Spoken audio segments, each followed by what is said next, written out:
Welcome, these will be my thoughts on Runaways Season 2, Episode 10, Hostile Takeover. The episode is rated TV-14, so will this video be? There will be spoilers for the show so far, and probably the MCU leading up to and including when this episode first premiered. Possibly also some MCU adjacent stuff. Another episode I love. Once again, almost all of the second season by now is stuff I love, and we are gonna do some YouTube video recommendations. So, Drawfee shows, turning horrible random poses into characters. Jenna Stober, the horror of reused assets in Love Eternal. Adels Capel's France's next president could be far right. Let's see.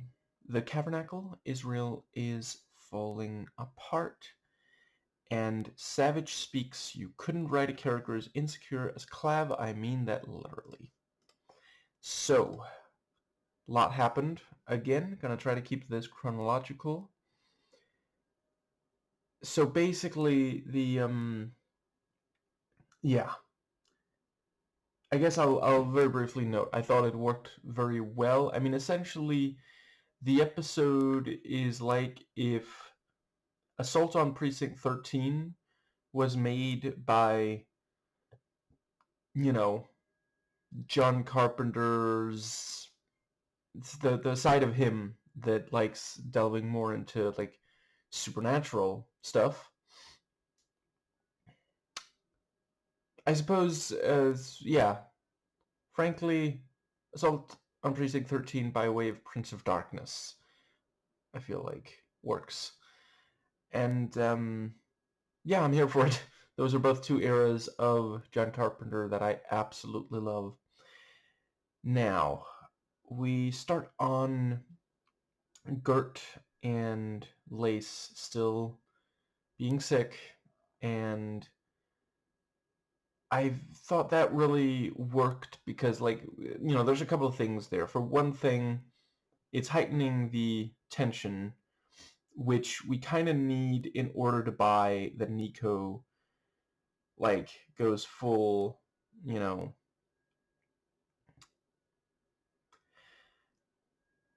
Let's go with the climax of at least one very specific Stephen King story there near the end. Because if you do that and we don't quite buy it, then it's really going to be frustrating to watch. But she can't keep doing all these, spells. Gert and Lace are sick. Livy needs their help. All these individual things add up.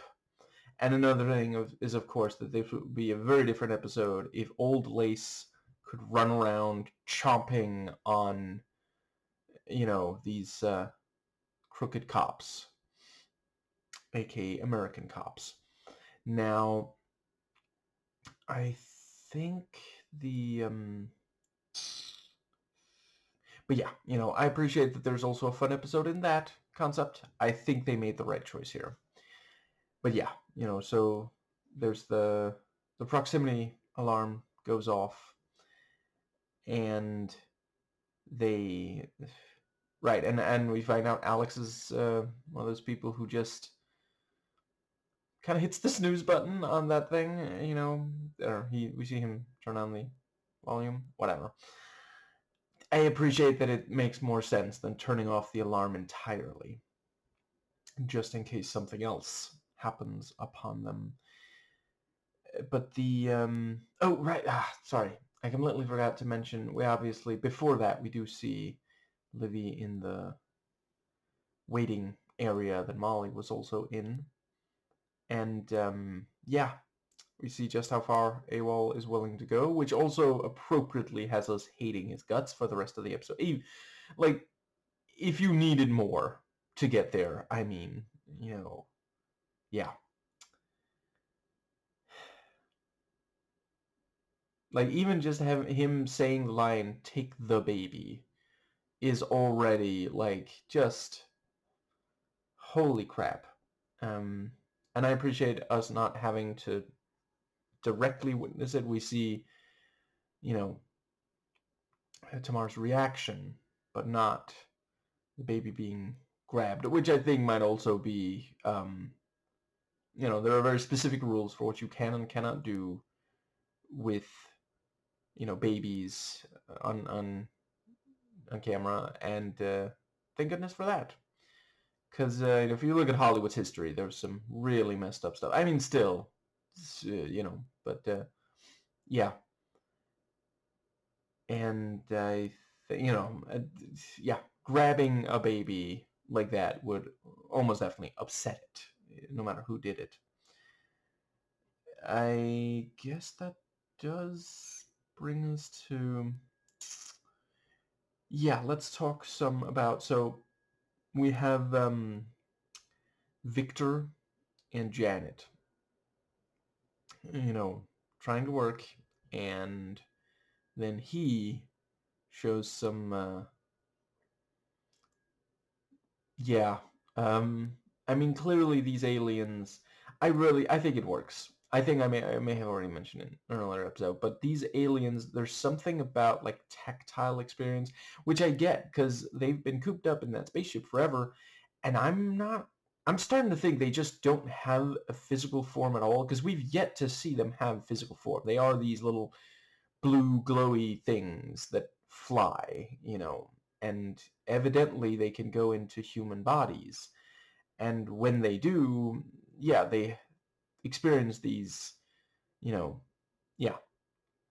human emotions, drives, urges, and the feel of something. They keep touching things in ways that don't really resemble, yeah, it's I don't know. It's even if I didn't know there were going to be aliens on the show, I would probably think this looks like some kind of alien, and it's a good way to show it because there's a couple of things. One is they're saving on effects budget because like none of them have like glowed or anything yet. It's also, it's the fact that it's being done via the acting, it's fun to watch. It's fun for them to play a lot of the time. I appreciate some actors feel it's silly to do. And yeah, like it gets it across without, that's another thing. It also avoids just a lot of exposition because it's so much more interesting to watch. Like the part where Tina is like caressing the metal and talking about, oh, it's so unyielding. Janet, you're nothing like metal. That's so much more engaging to watch than just like, can you imagine if like we were just sitting and watching, for example, Janet, maybe I've been doing some research. It turns out the aliens can take over human bodies, but they don't really know how to deal with our emotions, like, because that essentially the information is about the same, but it's so much less interesting. Now, I think that does, but yeah, and Victor and Janet, end up sleeping together, and then afterwards he does not remember it at all, and goes from talking, he knocks over a thing on purpose after she accidentally knocks over one, and then afterwards he says, how much I care about a clean lab, but was like an hour later or something. So yeah, like when the alien takes over, the human just blacks out, and that's genuinely, yeah, they can do something really compelling with that. And I think that does pretty much, I feel like there's one more thing I wanted to say before moving on from that. I really appreciate how they keep exploring the complex emotions of, so Janet, undeniably, and she's, acknowledged this as well, Victor at least was abusive before the healing. you know, since it's more or less just been like he can sometimes be a little annoying, but like he doesn't threaten her. You know, he says, you know how important a clean lab is to me, and then he starts cleaning it up. He doesn't demand that she clean it up. He doesn't like raise his voice at her. He's just like, what's going on here? You know, kind of it's and they're doing a real balancing act because like we do think like is he going to take this to the next level, but at the same time, you know, undeniably he hasn't so far. He hasn't done or said anything directly threatening since coming out of the healing thing, you know, which I do think there's some chance maybe is also part of what's going on because it wasn't Jonah who got him out of there, and you know, he does sometimes lie. I think he did at least imply that, yeah, you know, he is actually fully healed, but he also said no one's gonna die from the spaceship leaving Earth. Now, I think that does bring us nicely back to the yeah. I really appreciated the power struggle between because like yeah, Alex has been making bad decisions, and the thing about how you know Chase is struggling to figure out what the right thing to do for Gert is, and Alex relates it to his situation, and Chase does not let him off the hook for how he messed up. And I think that does, yeah, and the way AWOL, you know, yeah, like he understands that these are just teenagers, you know, and he says something along the lines of, you think because you lived on the streets for 15 minutes, you know how this goes, you know, it's just, or you know how to survive out here, something along those lines. I guess that does pretty much bring us to, and very clever, you know, so first the spell is camouflage, which, because they find the camera, doesn't actually deter them. You know, they don't leave because of that, much less let Livy go. And then once Nico can no longer hold that one, she does, you know, what was it, Fortress or something like that, Fortify. And yeah, I thought they did a really, really great job on that. And every so often, you know, Nico or someone else, you know, and that again, like so much of it is acting, and there's some like sound work and such, but there's not that much in the way of visual effects for it. Like there's a bit for the effect of the spell, you know, camouflage, fortify, both of those. There's some CG there, but other than that, we're getting close-ups of the actress, you know, conveying the strain. And, you know, at one point, Molly is like, you know, we gotta hurry. Nico can't hold this forever. I loved her pep talk. That was so sweet. Like, Nico, you are the strongest one of us. We are here because of you. You know, just, yeah. And, right, also the thing with, I don't know, maybe Molly left. Molly is right here referring to herself in the third person because Molly doesn't know why Molly is being blamed for something Molly didn't do. And let's see, very clever, the thing about like, well, they have a hostage, we need a hostage, you know, and yeah, like they understand enough about AWOL that he's going to be the first to go in, and he doesn't think about, you know, maybe that's gonna mean, you know, maybe it's a trap. And let's see, that means that yeah, and you know, car drives off, and it goes too fast for the you know, so they assume that it is only Alex who's left. And ultimately, you know, if they can get their hands on Alex, you know, maybe they can pressure the rest of them, but it makes more sense to stay with Alex instead of going after the other ones. You know, they have an easier time controlling the situation. It's far enough away from the city that, you know, they're able to get away with, you know, brandishing guns like this. If they get in their cars and drive after these teenagers and like, yeah, have their guns out in public, like, yeah, they've done something like it before, but look at how fast they got back out of there. You know, they did not, you know, rush the mall. They parked in front of it briefly, fired some shots, and then drove off. That's not going to work this time. Their opposition is in a car, and I think that does, yeah, and also, Alex and the Runaways in general don't know yet that Flores is no longer in charge, so they try to use that. It's like, well, if why isn't Flores here? And yeah, I guess that does pretty much. Let's see. There's at least one more thing that I really want to make sure to say. Yeah. So they, Alex is at the top of the hill, and jumps in to lure in, and yeah, like, I have to admit, I did immediately figure, Carolina caught him using her powers, but it's confirmed almost immediately after, and it just feels cool because, like, it's like, yeah, this is definitely a trap. There's something, and yeah, they cut the rope, and suddenly, the yeah, I mean, and seeing him like fall and hit the table, like, there's some catharsis there because he's been so awful recently,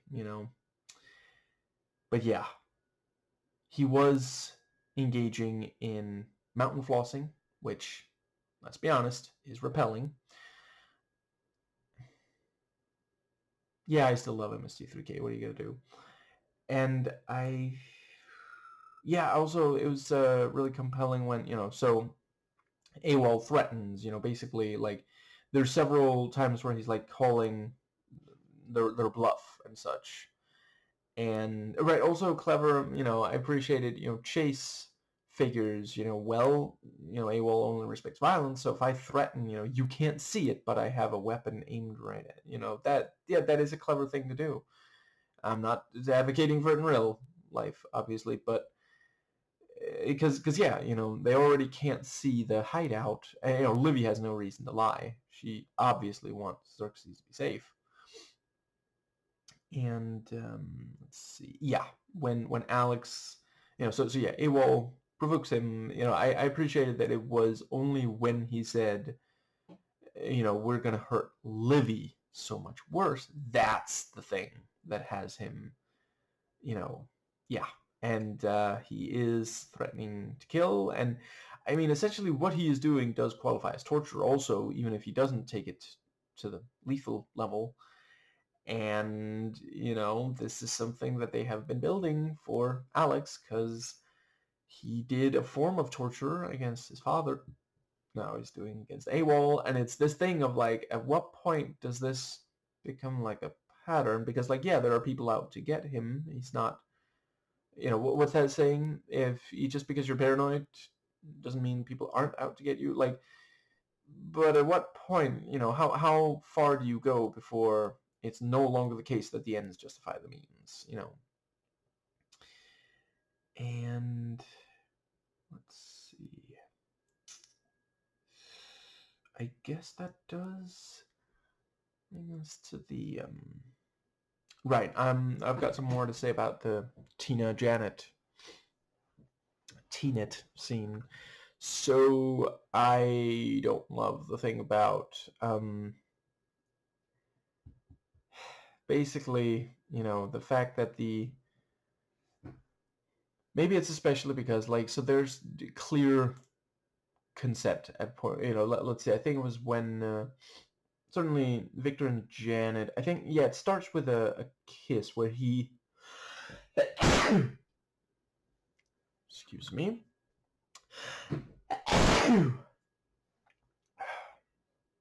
I think that's all I got. The it's not even that cold up here. I don't know why I'm sneezing. Nor do I have a cold. Anyway, the yeah, like, Victor makes it clear. I believe it's them. It's at least some couple in this episode. Victor makes it. One of them makes it clear that they want to kiss, and the other one closes. Excuse me. Closes the distance. So, nonverbal consent. But then with Tina and Janet, the way Tina is going about Janet, there is it feels mildly sexual, and she's been talking about metal being, unyielding and such. Anyway, there's also just this thing of like, so essentially this is, let's see, I guess we don't know yet if the aliens have any kind of straight thing, if they're normally heterosexual, or, I mean, it's possible that they just don't have gender and they perceive excuse me, that they just perceive the yeah, they might not just not see it that way. But I couldn't help but notice that it is specifically non-straight. Here it's two women. So whether it is sapphic or bisexual, in both cases there is this, very long and sad history of, heteronormative patriarchy, suggesting that non-straight sex is inherently coercive, and it's just really unfortunate. Like, at the end of the day, you could have had it with, you could have had it with straight, or I mean, I don't know that it had to be sexual at all. So far, I'm not really seeing much reason to. Right, and I do also appreciate, technically, that doesn't mean that Janet had sex with someone she thought was Victor, but his mind was someone else's, so that's obviously also problematic. I think that does... Right, also the thing about, you seem tense. Of course I do. I'm alone in a room with you. That was quite the burn. Now, I think that does get us to the, yeah. So they decide that, the Runaways are going to set, they're going to let them in and fight them off. And, very nicely done. Because, like, we can see that Nico is struggling, and she's been saying, she can't hold it much longer. And then eventually, she collapses in the exact worst time.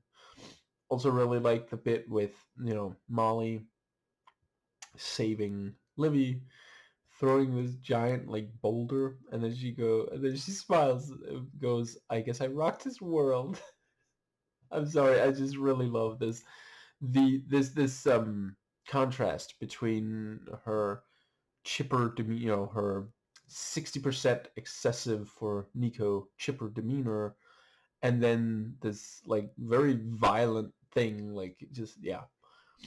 And yeah, so they have to run off. And I like the thing about, are you trying to hit them? I haven't used these before, which, like, that is true. It's normally Chase who uses them, and understandably that's not the case right now.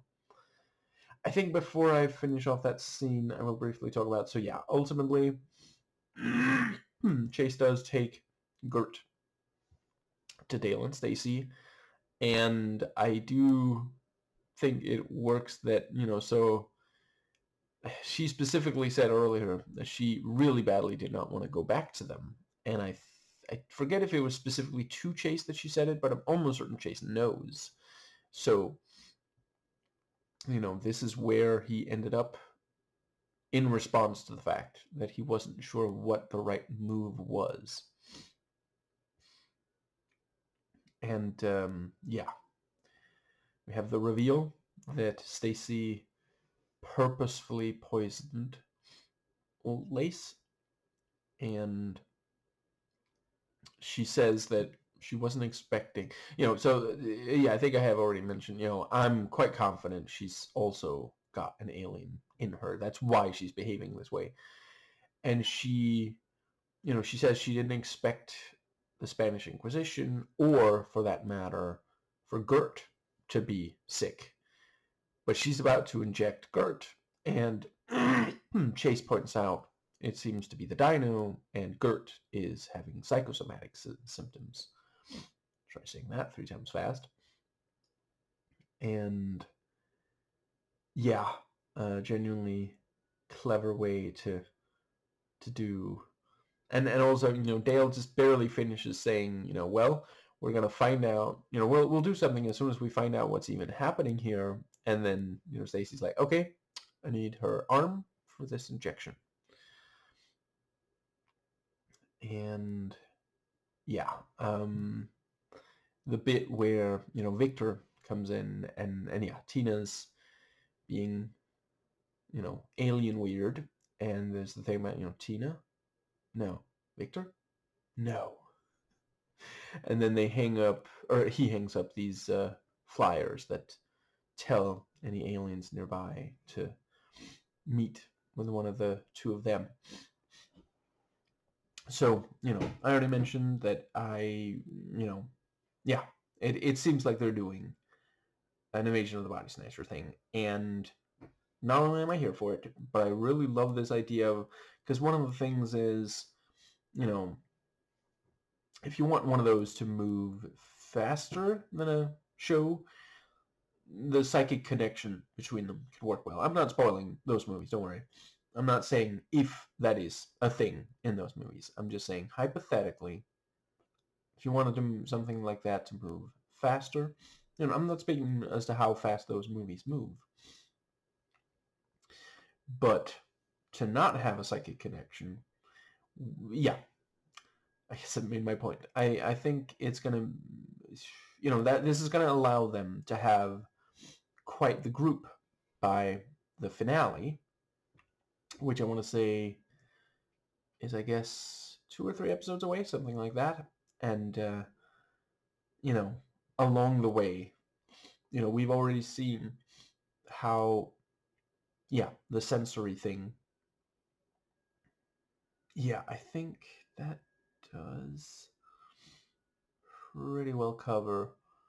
Yeah, it's very clear now they can, at least temporarily, take over the human. It's not even like a struggle, and the person doesn't even seem to realize that it's happening. And yeah, that both can be an effective tool or weapon for the aliens, but it might also be part of defeating them. Like, if the others realize in time, then maybe they can make some device that suppress. Let's see. Robert's device might be able to do it. And right, and I figure the idea is that it just takes a while before the before it takes over so much that it is constant, like it was with Jonah. And that's, of course, and it seemed like maybe there isn't a way to save the human being after that. I mean, Jonah the human came back there at the very, very end, but only after, yeah. So I can imagine they won't be able to save the human if too much time passes. So if Pride are to be saved, and after all, they are still the kid's parents, they will have to act fast. Like Gary Johnston. Now, I feel like there's at least one more thing I wanted to make sure. Oh, right. We also have the whole, Frank and Janet. Not Janet, Leslie. That was also a compelling subplot. This thing of he believes that she's doing this to hurt him. And he's holding on for dear life to the power of the church. And yeah, by the end of the episode, they are strapping her into a chair, and she says it's not going to work on her, but they also said they're going to take it to the next level. And yeah, they changed the lock so that she cannot open the door. And, what can she do at that point? There's too many of them, Sid.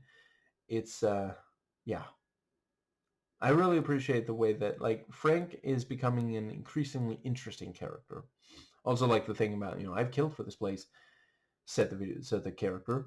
And, she's like, are we going to pretend like my sacrifices are not greater than yours? I mean, okay, one person. Those are rookie numbers. Try one per year for over a decade. And I guess, or does she only get partial credit? She's one of like 6 people who is doing that. Does it average out? Like, what is that? Like 1.5 people? Anyway, the, still more than Frank. I think that does pretty much get us to the, right. I appreciate, Livy, she reveals that she did it for Xerxes, but she also says she's not staying. This is not safe. And I also wonder, like, yeah, we saw what happened to the people there. Did anything happen to the guy who took Xerxes? Or is that a situation that still has to be dealt with? And I guess that does it. Right. I really appreciated Alex saying, sometimes we may have to do things that we cannot undo. And the others, we don't necessarily see them directly agree. And by the end of the episode, that does seem like maybe that's what happened. That's what Nico did. So that is very compelling. And that is, of course, also a fascinating debate. Personally, I believe violence should only ever be the last resort. But I do also acknowledge, like, yeah, it was necessary, during World War II, it was necessary to use violence to stop the Nazis. You could not have talked them out of it, empathied them out of it. Same thing for Stonewall. Would have been nice if it hadn't been necessary, but, it was because of the jackbooted thugs. I guess that does, in both cases. Yeah, I think that does pretty well cover. So there's one really obvious thing that I think I'm going to end the video on, but yeah, I think that is actually where we have maybe gotten to. Yeah, I think that does. Yeah. So yeah, really, really tense and suspenseful. They're near the end as they're approaching the, AWOL and his men, and the, yeah, it seems like maybe Nico's not going to be able to do anything. But then she's like, I have finished my nap. And does magic. And oh, right, also appreciated AWOL trying to get inside their heads, and at least some of the way succeeding. Talking about how goth girls are just trying to hide, and I already mentioned this stuff he said to Alex. Yeah. Let's see. There's at least one more thing I really wanted to say about. No, yeah, I guess that does bring us to. So yeah, Nico has them disappear, and by the end of the episode, it is unclear if she killed them or just sent them somewhere, maybe Timbuktu. We don't know. It rhymes, and yeah, genuinely, really, really compelling. And we see the source of the Staff of One is that it draws power from the dark dimension. Very good, reference. It remains like they don't make a huge number of references. They did reference Wakanda in the earlier episode, and then we saw kind of camouflage that they used there, so I guess someone was inspired. But this worked really well because, like, Nico has been using this to some extent, it has been being used by a Minoru, one or more Minorus, since like since episode 1. In episode 1, she makes the force field around them or something like that. I forget exactly what Tina uses it for in that one, but I'm almost certain she uses it right there in that.